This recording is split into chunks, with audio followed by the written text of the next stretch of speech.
ডিমের তরকারি। এটার জন্য প্রথমে গরম করা সর্ষের তেল দিয়ে দেব, তার মধ্যে দিয়ে দেব নুন মাখানো সিদ্ধ ডিমগুলো। এবার দিয়ে দেব হলুদ গুঁড়ো,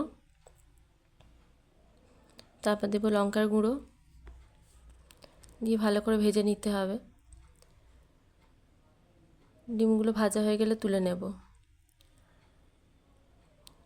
গরম তেলের মধ্যে দিয়ে দেবো তেজপাতা, পেঁয়াজ, একটু সর্ষের তেলও দিয়ে দেব।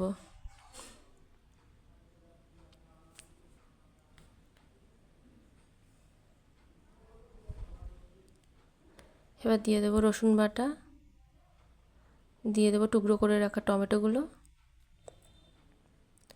তারপর প্রেসার কুকারে সিদ্ধ করে রাখা আলু টুকরোগুলো দিয়ে দেবো, দিয়ে একটু ভালো করে নেড়ে চেড়ে নেব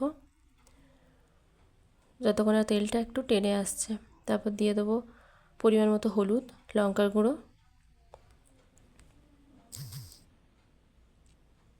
তারপর দিয়ে দেবো আদা বাটা। যখন একটু ভাজা ভাজা হয়ে আসবে তখন একটু স্বাদ মতো নুন দিয়ে দেবো।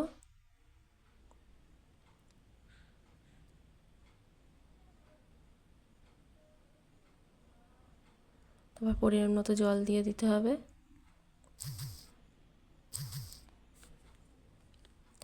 যখন ফুটে উঠবে তরকারিটা, তারপর দিয়ে দেবো সিদ্ধ করে রাখা ভাজা ডিমগুলো।